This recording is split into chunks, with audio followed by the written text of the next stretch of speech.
सबसे पहले तो मकर संक्रांति की शुभकामना। आपके गांव के इस प्रांगण में आपने मुझे मेरी बात रखने का अवसर दिया है, आपसे मिलने का अवसर दिया है, उसके लिए आपके आभारी हैं। आपका हृदय से धन्यवाद दे रहे हैं आप। मेरा नाम है प्रशांत किशोर। हम नेता नहीं हैं, हम नेता ना हैं। रउआ से वोट मांगे नहीं आई, दल नहीं बनाए हैं, पैदल चल रहे हैं। संकल्प लिया है कि पूरे बिहार में गांव, शहर, कस्बा, पंचायत पैदले चल के जाएंगे। पूरा बिहार करने में करीब करीब 5000 किलोमीटर पैदल चलना पड़ेगा। अभी 105 दिन से चल रहे हैं, 1200 किलोमीटर हुआ। अभी तो 3 गो जिला भइल बा। पूरा बिहार अभी बाकी बा, करने में 1 साल से 1.5 साल लग सकता है। ज्यादातर आदमी पूछ रहा है हम पैदल क्यों चल रहे हैं। भाई हमारा पैदल चले से राव गरीबी तो दूर हो ही ना। हम 5000 किलोमीटर चली कि 50,000 किलोमीटर चली, इससे आपका सड़क नहीं बनेगा, इससे आपके बच्चों की पढ़ाई की व्यवस्था नहीं होगी, आपके बेरोजगार बच्चों को रोजगार नहीं मिलेगा, आपका यूरिया 277 में नहीं मिलने लगेगा, धान 2000 में ना बेचाए लगी। तो हम पैदल काहे चलता नहीं? पैदल इसलिए चल रहे हैं कि जिस राज्य, जिस समाज में हम लोग रहते हैं, आज से 40-50 साल पहले भी ये देश का सबसे गरीब और पिछड़ा राज्य था, और आज भी देश का सबसे गरीब, सबसे पिछड़ा, सबसे ज्यादा अशिक्षित, सबसे ज्यादा भूखमरी और बेरोजगारी वाला राज्य बिहार ही है। ये सुधर नहीं रहा है, ये पुराने रोग के तरह है, पकड़ में ही नहीं आ रहा है। आपने 50 साल में सब दाव लगा कर देख लिया। बहुत बरस तक हम लोगों ने कांग्रेस को जिताया, फिर लालू जी को भी वोट दिया। 17 साल से बिहार की जनता ने नीतीश बाबू पर दाव लगाया है, दिल्ली में मोदी जी को बैठाया है, फिर भी बिहार की दुर्दशा सुधर नहीं रही। क्यों नहीं सुधर रही है, ये समझने सोचने की बात है। इसलिए गांव गांव चल रहे हैं कि इसको समझें और आपसे आपके सामने अपनी बात रखें कि क्यों नहीं सुधर रहा। सुधर इसलिए नहीं रहा है कि बिहार में जो जनप्रतिनिधि है, जो लोकतंत्र का मूल आधार है, कि आपको किसी पर 5 वर्ष विश्वास करके बैठाना है, और अगर वो आदमी, वो दल काम नहीं करता है तो उसको हटाकर दूसरे को लाना है। बिहार में व्यवस्था ऐसा बन गई बा कि जनप्रतिनिधि को मालूम है कि उसको चुनाव हारना ही नहीं है। काम हो चाहे नहीं हो, 5 वर्ष बैठ के बिहार के जनता बतियावता कि कितना भ्रष्टाचार बा। सड़क नहीं खे, नाला नहीं खे, गली नहीं खे, लड़कन के पढ़ाई नहीं खे, रोजगार नहीं खे, अस्पताल नहीं खे, कुछ नहीं खे। जहां रहुआ चल जाई ओइजे आदमी बतियावत है बात। लेकिन जहिया वोट होता रे भाई, ये सब बात भुला जाता। वोट के दिन बिहार में तो 4 गो बात आदमी के याद बा। पहला बात याद पड़ता कि भाई हमार जात का बा, आ के हमारा जात के खड़ा बा, चलो ओकरे के दिया। जे जात से बच जाता ओकरा के हिंदू, मुसलमान, भारत, पाकिस्तान बना के वोट लिया था। सब हिंदू एक हो जा, मुसलमान नहीं जीतना चाहिए। पाकिस्तान के सबक सिखावे के बाद तो सब हिंदू लोग कहता छोड़ा छोड़ा है, लोकसभा के आदमी है, छोड़ा MP के, छोड़ा विधायक के, मोदी जी के, देखो मियाँ जी लोग के सबक सिखावे के बाद उस नाम पर आप वोट दे दिए। जो दोनों से बच गया तो कहता है कि जाए दी भैया, रोड नहीं खे, जाए दी पढ़ाई नहीं खे, रोजगार नहीं खे, बहुत कष्ट बा। लेकिन लालू जी का जो अपराध वाला राज था वो नहीं चाहिए। उसका डर इतना है कि कहता है कि जान दीजिए कुछ हो, लालू का जंगल राज नहीं लौटना चाहिए। आज चौथा कैटेगरी हमनी के मुसलमान भाई लोग के बाद ये लोग कह रहा है कि भाजपा, बिहार में तो भैया 2 गो दल बा, एगो मोदी जी के भाजपा और दूसरा लालू जी के ललटेन। नीतीश बाबू का तो कोई दल नहीं बचा है। कभी ललटेन पकड़ के लटकता, कभी कमल के फूल पर बैठ के पौड़ता। तो मुसलमान ये कह रहा है कि जाने दीजिए, जिए चाहे मरे, भाजपा तो मुसलमान विरोधी पार्टी है, उसको वोट दे नहीं सकते हैं। तो लालू जी के ललटेने लौकत है एकरे पर दबावो। ईमानदारी से बोलिए, यही 4 चीज पर वोट देते हैं। तो काहे के माथा पीटता नहीं जा हमनी के, जहां चल जाई बिहार में, चौक पर, चौराहा पर, घर में, दलान में, खेत में, खलिहान में, चाय के दुकान पर, सैलून पे, जहां बैठ जाई, सब आदमी के ज्ञान बा, सब पता बा, लेकिन वोटवा यही 4 चीज पर दी। तो जब रउआ जानता नहीं, हम जानता नहीं, तो नेतो जान गए बड़ा सन। ए भाई कतनो ही बतिया लेस जा, कतनो हल्ला मचा लेस जा, जइहन जा कहा वोटवा तो यही पर पड़े। तो काहे का काम हो रे भाई, काहे को काम होगा? आप कह रहे हैं कि नेता हमको ठगा है। हमरा के रउआ बताई, कोई आपको 1 बार ठग सकता है, 2 बार ठग सकता है, 5-5 बार कैसे ठग रहा है रे भाई? अगर कोई आपको 5 बार ठग रहा है, इसका मतलब है कि कुछ गलती हम में, आप में भी है। कोई नेता नहीं ठग रहा है, जो आपने वोट दिया है वही आप परिणाम पा रहे हैं। आपने हिंदू मुसलमान पर वोट दिया है, तो देखिए जहां जाते नहीं हिंदू मुसलमाने की बात होता। आपने भारत पाकिस्तान पुलवामा पर वोट दिया है, तो टीवी खोलता नहीं, तो यह रोज बतियावत अड़सन। आपने जात पर वोट दिया है, तो हर जगह जाते के बात होता। ईमानदारी से अपने बच्चों के नाम पर बोलिए कि कभी पढ़ाई के लिए वोट किए हैं। जब वोटे नहीं किए तो काहे के दिमाग फोड़ रहे हैं कि भैया शिक्षा व्यवस्था ध्वस्त हो गई। ध्वस्त शिक्षा व्यवस्था इसलिए नहीं हो गया कि नेता विद्यालय नहीं बना रहा है, समाज की चेतना मर गई। आप शिक्षा के लिए वोट करना ही बंद कर दिए, तो शिक्षा व्यवस्था कैसे सुधरेगा? वोट दिए हैं पुलवामा पर, तो शिक्षा व्यवस्था कैसे सुधरी? बबूल बोइएगा तो आम कहां से खाइएगा? यही बताने चले हैं। वोट नहीं मांगो, आपको समझा रहे हैं कि अगर आप अपना और अपने बच्चे का चिंता नहीं कीजिएगा, तो कोनो नेता और लड़का के चिंता करी? कोई करी भैया? राउर लड़का के शरीर पर कपड़ा नहीं खे, आपके शरीर बच्चे के पढ़ने का व्यवस्था नहीं है, आपका लड़का पढ़ लिख के बेरोजगार बैठा है, मजदूरी कर रहा है, रउआ अपन लड़का के चिंते नहीं खे, तो मोदी जी एकरा के ठीक कर दी। कोई एक आदमी ठीक नहीं कर सकता है। जे आवता ये कहेला ना मंच पर कि हमरा के वोट दे दो, हम आइब ना तो ठीक कर दे। हम आपको कहने आए हैं कि हमको अगर आप वोट दे भी दीजिएगा तो भी कुछ नहीं सुधरने वाला। जब तक आप नहीं सुधरिएगा, जब तक बिहार की जनता नहीं खड़ी होगी, तब तक बिहार को कोई नहीं सुधार सकता है। लिख कर रखिए।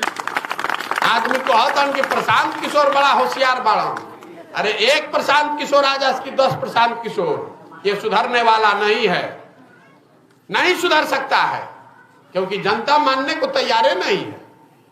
रउआ मानने के तैयार नहीं की।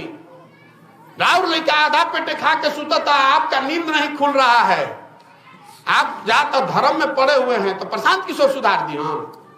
हमारा लड़का तो देश का सबसे बढ़िया स्कूल में पढ़ता है, आपका लड़का उस स्कूल में जा रहा है जहां पढ़ाई नहीं हो, पिलुआ वाला खिचड़ी बटाता, तो वजह से पढ़ के वो डॉक्टर, इंजीनियर, कलेक्टर बने कि मजदूर बने? मजदूर ही बनेगा। तो आपको समझना चाहिए ना भाई, हम आपसे वोट नहीं मांग रहे हैं, हम आपसे वोट नहीं मांग रहे हैं, कोई मीठा बात नहीं कहेंगे, हम आइब तो सड़क बनवा दे, नौकरी दिलवा दे, हम कुछ नहीं कर सकते हैं। आपको करना होगा, ये आपका अधिकार दिया है, बाबा साहब ने, गांधी जी ने आपको अधिकार दिया है। जिसका आप बटन दबाते हैं वही राजा बनता है। तो जो यह बटन दबा के राजा बनावे के होता, वो दिन आदमी सुत जाता, पूछता नहीं काहे वोट देले रही, ए भैया का करी, गौवा वाला सब देते रहन तो हमू दे दे। अरे गौवा वाला जाके सब कुआं में गिरी तो वो गिर जाई, और अगर गिर गए तो इसी दुर्दशा में रहना पड़ेगा जीवन भर, नहीं सुधर सकता। बिहार के जनता को जहां कुर्ता पैजामा पहन के कोई लोग गए, आदमी धो लेता, ए भैया हमारा अनाज लिखे मिलो, ए भैया हमारी तरी नली बनवा दी, ए भैया हमारी इंदिरा आवास दिलवा दी। आपकी दशा भिखारी की कर दी है नेताओं ने। आपने खुद से जहिया वोट देता नहीं, जहिया राजा बनावता नहीं, वो दिन रवा चिंता नहीं करो। तो 5 बरस भिखारी बन के आप घूम रहे हैं। अब वोट के दिन नेता आएगा, फिर आपको बुर्बक बना के वोट ले जाएगा। अगर वोट देवे के दिन जाग जाई तो 5 बरिस आदमी एड़ी रगड़ी हम रवा घर के सामने, उसको डर होना चाहिए कि हम काम ना करो तो अगला बार जनता हमारा के हरा दी, तब न रवा घरे आई नेता। नहीं तो प्रशांत किशोर को दे दीजिएगा, हम जब पहुंच जाए तो हम भी आपका काम नहीं करेंगे। हमको भी ये डर होना ना चाहिए भाई कि हम नहीं काम करेंगे, जनता बैठाया है तो 5 बरस में हटा देगा। लोकतंत्र में 5 बरिस के काहे नियम बा? इसीलिए मैं नियम बना है कि हर 5 बरस में आप बदलिए। अब 32 बरिस से हमने के लालू नीतीश कर रहल बानी जा। बीच में हवा उठल मोदी जी के, मोदी जी हम तो सब ठीक हो जाए। सब आदमी हमने के बहुत आदमी मोदी जी के वोट दे ले बा। मोदी जी हम तो महंगाई खत्म हो जाए, मोदी जी हम तो भ्रष्टाचार खत्म हो जाए, देश के विकास हो जाए, बिहारों के विकास हो जाए। अब बिहार के विकास भइल कि ना, देश के भइल कि ना, जाके घरे बैठ के हिसाब लगाई। मोदी जी के आवे से का भइल बा बतावत तनी। घरे घर से मोदी जी के वोट दियाइल बा तो घरे घर से सिलेंडर के 1250, 500 के डीएपी के 1600, अब 35 रुपए के डीजल के 96 रुपया लीटर पूरा वसूलाता। आदमी रोडवा पे चलते तो कहता नहीं भैया सिलेंडर 1250 बड़ा महंगा हो गई बा, डीएपी 1600 के मिलता। अरे भाई तो वोट मोदी जी के हमनी के देले बानी जा, तो सिलेंडर के पैसा पाकिस्तान के आदमी दी, डीएपी के पैसा पाकिस्तान के आदमी दी। आपने हमने वोट दिया है तो पैसा हम ही को भरना पड़ेगा, कोई नहीं बचा सकता है। जैसा वोट दबाइएगा वैसा ही परिणाम पाइएगा, यही बतावे चलल बानी। अब मोदी जी आयल बालन, देखिए हमने के बिहार के दुर्दशा। मोदी जी के यहां से 39 एमपी जीत के गया है। आपको कैमरे पर खुली चुनौती दे रहे हैं, जितना इसमें भाजपा का समर्थक आदमी होगा। 9 वर्ष में काम क्या किया नहीं किया छोड़ दीजिए, विकास हुआ कि नहीं इसको भी छोड़ दीजिए। अगर 9 वर्ष में मोदी जी ने बिहार के विकास के लिए एक बैठक किया है तो कल से भाजपा का झंडा लेकर हम खड़ा हो जाएंगे। आप हमको दिखाइए एक बैठक कैले हो खस कि भाई बिहार का करोड़ों आदमी हमको अंधभक्त बन के हमको वोट दिया है, कम से कम एगो बैठक तो करी कि है राज्य के दुर्दशा कैसे सुधरी। 9 वर्ष में हमने का इतना वोट देले बनी जा, हमने के एगो बैठकों भरे हमने के नहीं खे। गुजरात के 1 लाख करोड़ के बुलेट ट्रेन, हजारों फैक्ट्री, या बिहार के एगो बैठकों ना मिले के चाहिए। तो ये आपको हमको जब समझे में नहीं आ रहा है तो प्रशांत किशोर सुधार दी। हम आपका हमारा लड़का जाकर पूरे भारत में मजदूरी कर रहा है, बिहार के आदमी के चिंते नहीं थे। दिल्ली स्टेशन पर हुआ चली, हर दिन जब ट्रेन खुलता है बिहार का लड़का गरीब मजदूर टिकट लिया है, ट्रेन पर बैठने जाता है, उसको लाठी से मार रहा है रोज। ऐ खड़ा हो, लाइन में खड़ा हो।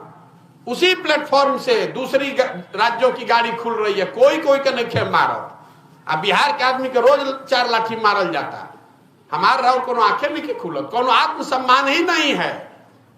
बिहारी मतलब बेवकूफ, बिहारी मतलब अनपढ़, बिहारी शब्द गाली बन गया है, हम लोग पर असर नहीं पड़ रहा है। तो जिस समाज की चेतना मर जाए, जिसका आत्मसम्मान खत्म हो जाए, उसका पतन नहीं होगा तो क्या होगा?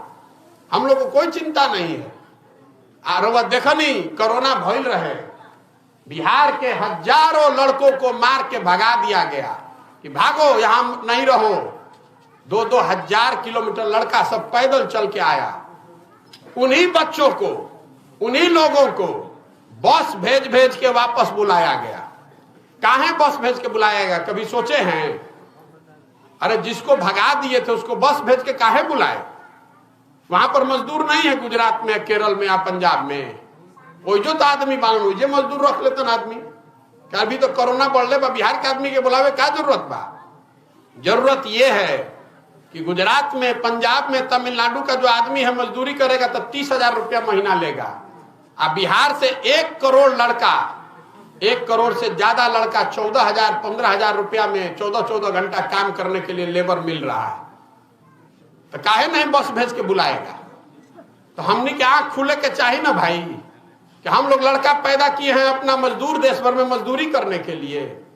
यही बताने चले हैं कि खड़े होइए, अपने आत्म गौरव के लिए खड़े होइए, इस मिट्टी के गौरव के लिए खड़े होइए, अपने बच्चों के लिए खड़े होइए।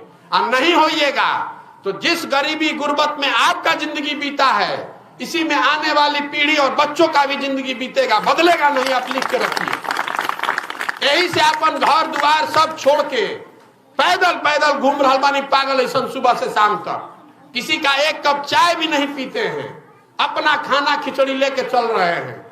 घर द्वार सब छोड़ के गाँव गाँव जाके हाथ जोड़ता नहीं। अरे भाई, अपना नहीं तो अपने बच्चों का चेहरा देखो, खड़े हो, अपने बच्चों के पढ़ाई के लिए खड़े हो, अपने बच्चों के रोजगार के लिए खड़े हो, तब न सुधरेगा बिहार, न तो सुधर सकेला ही। आपको कह रहे हैं नहीं जगिएगा तो नहीं सुधर सकता। तो आदमी कहता नहीं भैया, ये तो बुझाता विकल्प ना रहे बिहार में, रउआ विकल्प बनाई, आप दल बनाइए, हम लोग आपके साथ रहेंगे।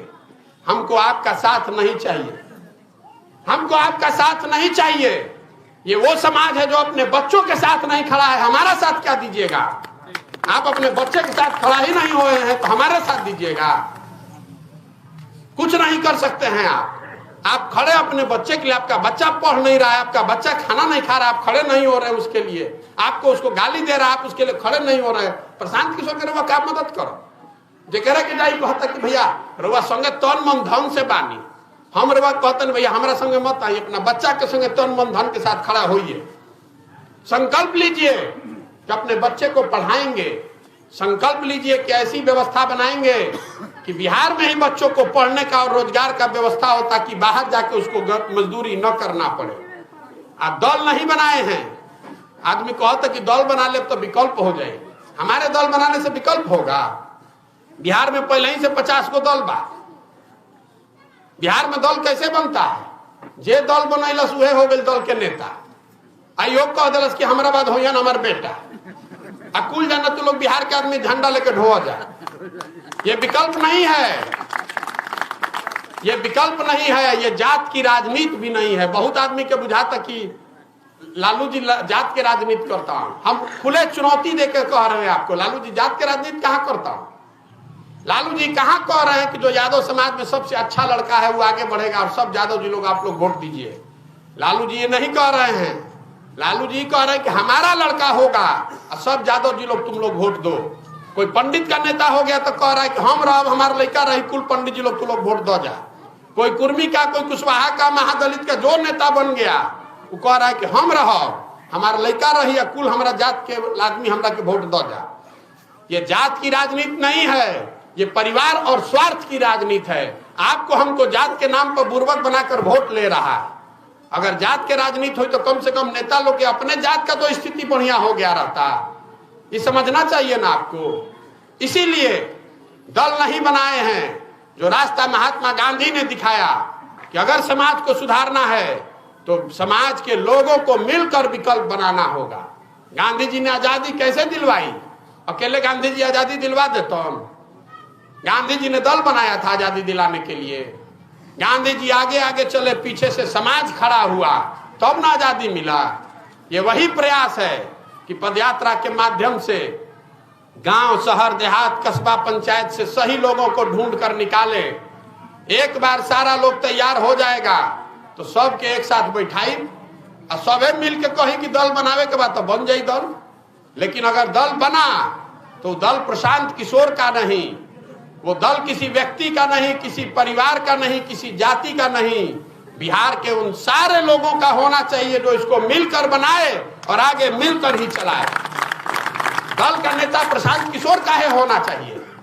दल का नेता बिहार का सबसे काबिल आदमी को होना चाहिए, जिसको सब लोग मिलकर चुने कि नहीं अगला 5 बरस है आदमी चलो यहाँ। और काबिल से काबिल आदमी को 5 बरस ही मौका मिलना चाहिए, उसके बाद दूसरे को मौका दीजिए। अगर सचिन तेंदुलकर और उनकर लड़के खेली तो विराट कोहली कहीं आई? तो अगर विराट कोहली अगर आएंगे तो उसके बाद आप रोहित शर्मा को कैसे देखते? देखती जा हमने के आदमी कहता भैया रोवा ना रहो तो ना चली। अरे गांधी जी तो कांग्रेस का अध्यक्ष एक ही बार जीवन में बने। आपने जवाहरलाल नेहरू को भी देखा, आपने सरदार पटेल को भी देखा, आपने राजगोपालाचारी को देखा, सुभाष चंद्र बोस को देखा। यही तो लोकतंत्र की ताकत है। जिसकी काबिलियत है वो ना आगे आना चाहिए। हम ही रहब, हम ही बनाए, हम ही रहब, तो दूसरा आदमी कहाँ जाए। यही प्रयास है कि समाज की मदद से ऐसे लोगों को इकट्ठा किया जाए जो मिलकर इस दल को बनाए, नया विकल्प बिहार के लिए बनाए।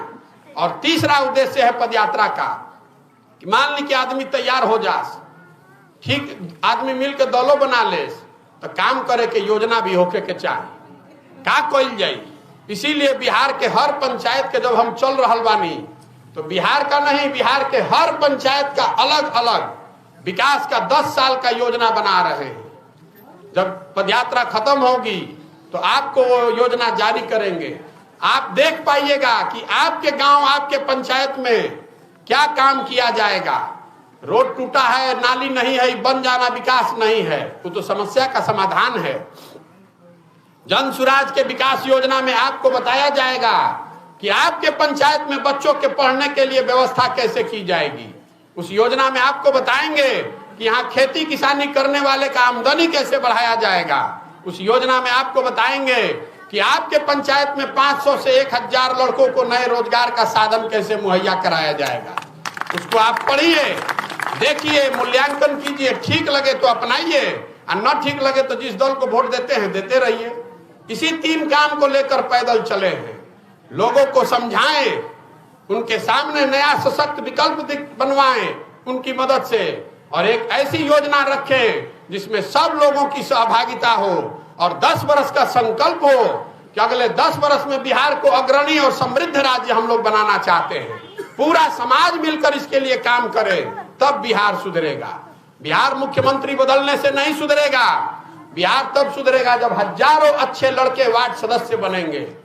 बिहार तब सुधरेगा जब हजारों अच्छे लोग मुखिया और सरपंच बनेंगे।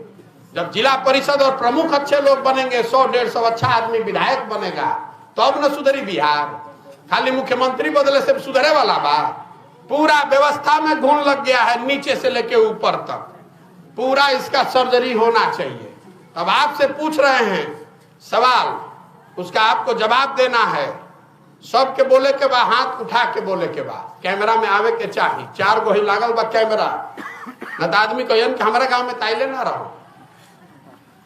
पिछले 30-40 सालों में आपने जिसको भी वोट दिया है, आपको और आपके बच्चों को सबने ठगा। बिहार की दुर्दशा, बिहार की बदहाली सुधर नहीं रही है।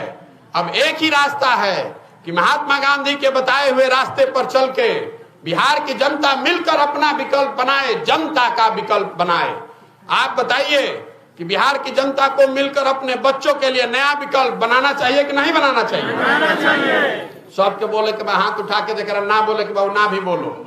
फिर से पूछा था, बिहार की जनता को मिलकर अपने बच्चों के लिए नया विकल्प बनाना चाहिए कि नहीं बनाना चाहिए? बनाना चाहिए ना भाई।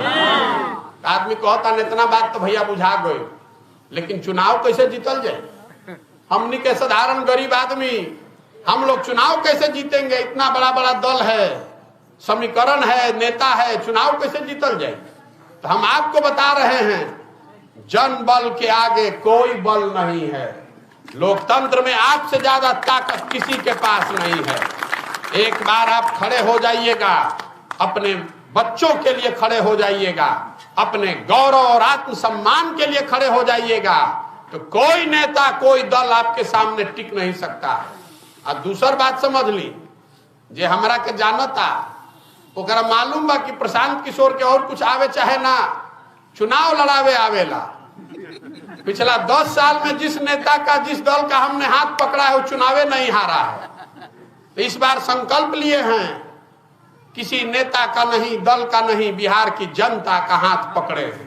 जिसको भी समाज चुनकर निकालेगा, जिसको भी समाज चुनकर निकाल देगा, गरीब हो, अमीर हो, अगड़ा हो, पिछड़ा हो, हिंदू हो, मुसलमान हो, महिला हो, पुरुष हो, जिसको भी समाज चुनकर निकालेगा, उसी के पीछे अपनी पूरी ताकत, शक्ति, पैसा, बुद्धि लगाएंगे और आपके आशीर्वाद से उसको जिता कर लाएंगे। तभी बनेगा जनता की सरकार। आपको पैसे का चिंता नहीं करना है, आपको संगठन का चिंता नहीं करना है। वो चिंता आप अपने भाई, अपने बेटे प्रशांत किशोर पर छोड़ दीजिए।